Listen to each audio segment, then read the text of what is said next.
Electric eels are pretty crazy. They can release a charge of up to 650 volts. And nature has figured out a way for it to store all of that power inside its weird little eel body. So maybe there's a lesson in there for us. On this episode of the Oxford Sparks Big Questions podcast, we are asking, what can batteries of the future learn from eels?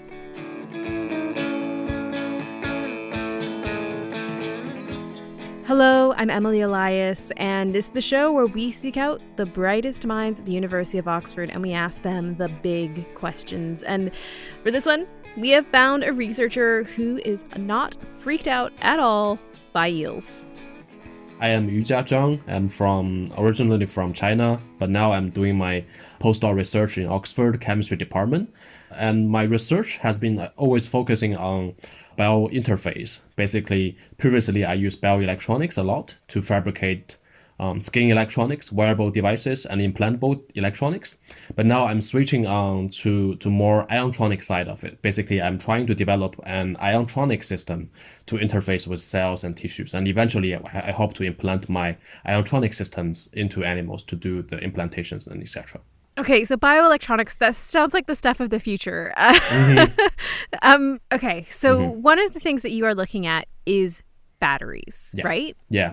How do we then put this sort of world of like biotech and batteries together?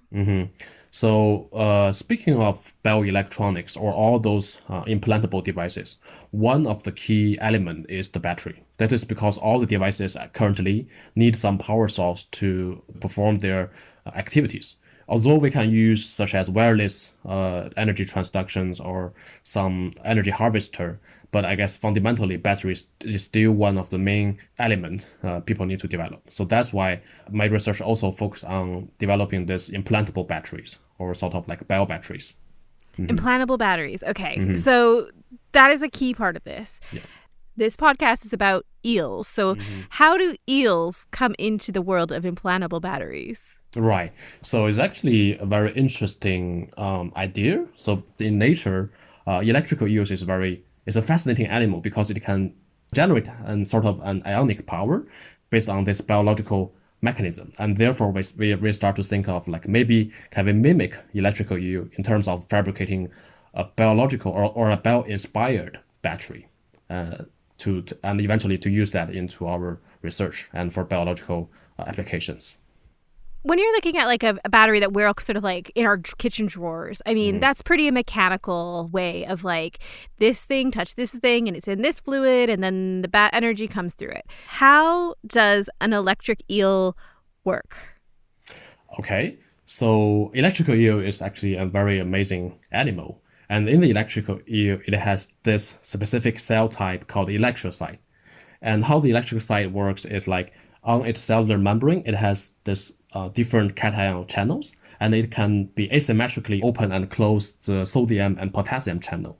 And let's say on the left side, the sodium channel is open, and therefore sodium can move into the cell. And on the right side of the cell membrane, the potassium channel opens, and therefore potassium can leak out from the cell to the surrounding environment. And therefore, by this asymmetric open and close, the electrical eel can generate a directional ionic flow. And the directional movement of ions basically equals to the electricity. So within its sort of like membrane of the cells, it's able to sort of generate a current and pass it through its body. Yes, exactly.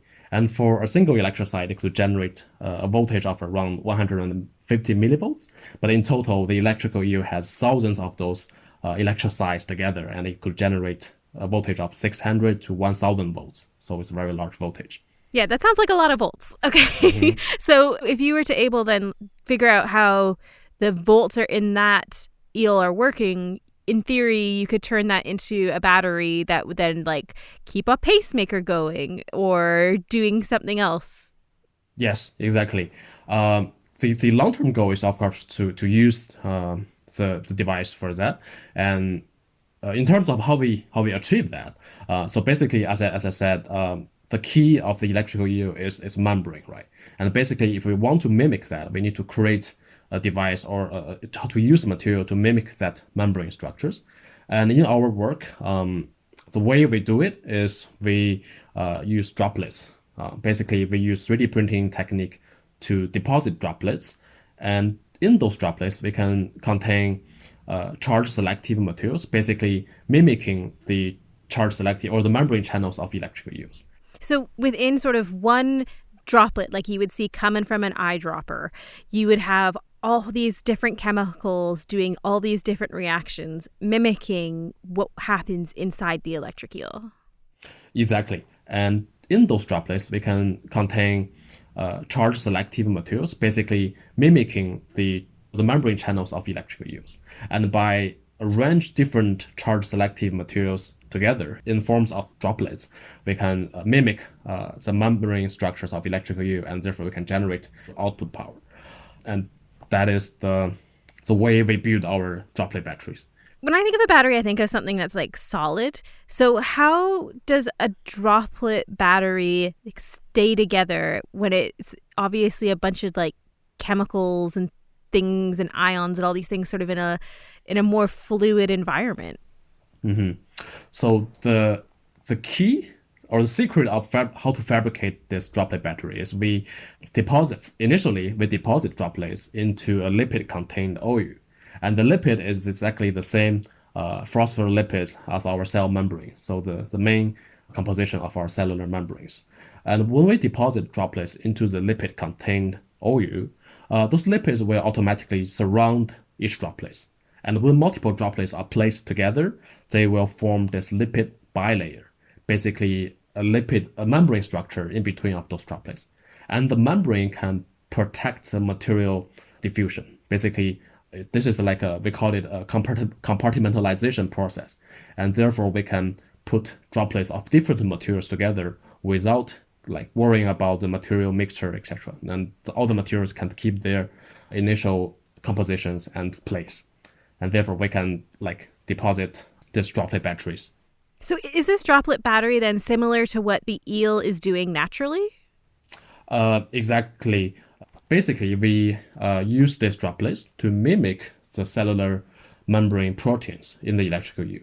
The function is the same, selecting charges, selecting the transport of ions. And in the droplet battery, so each droplet has different function. At the two ends, we have two high salt concentration droplets. And in the middle, we have a low salt concentration droplet.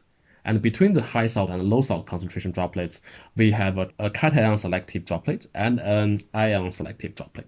And basically, when combining those 5 droplets together, ions can move from high salt concentration to low salt concentration, passing through the charge selective droplets. And therefore, we can generate like a directional movement of ions, which will eventually equals to the output energy. So how theoretical is this, and how much of this is stuff that you can actually do in a lab? In terms of powering some like basic electronic devices, it's good enough. We can use the droplet battery to power some LEDs or some simple electronic circuits. That is perfectly fine.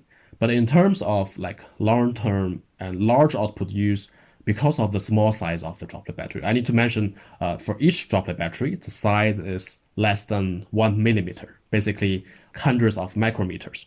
So the small size of the droplet batteries also sort of limit the maximum output of the droplet battery.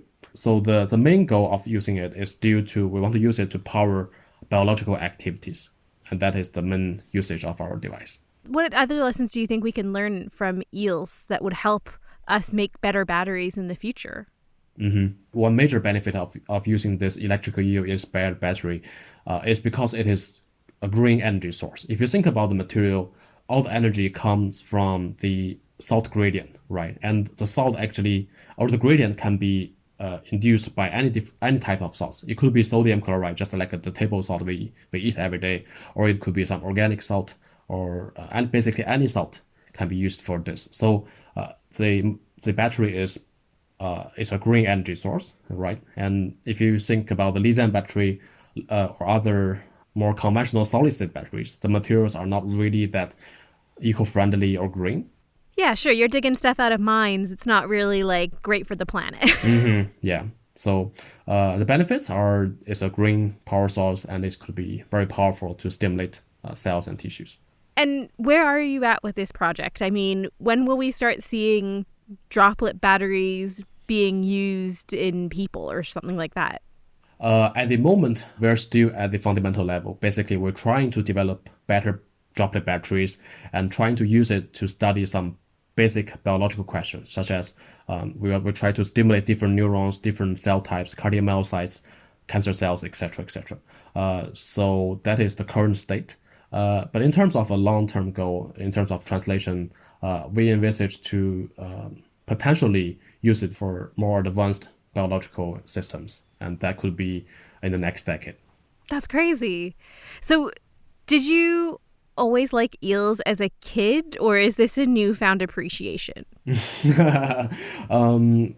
I think this is a newfound of appreciation, but I guess fundamentally, nature is amazing, right? It has so many different inspirations for us as a scientist, and we need to learn from nature, and it could be really helpful. Such as this case, the electrical eel inspired batteries, and like any other cases. So there's still a long way to go to mimic what happened in nature.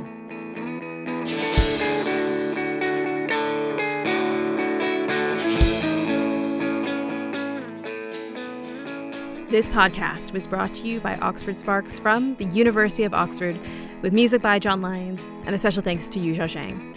Tell us what you think about this podcast. We are on the internet at Oxford Sparks. You can find us on our website, oxfordsparks.ox.ac.uk. I'm Emily Elias. Bye for now.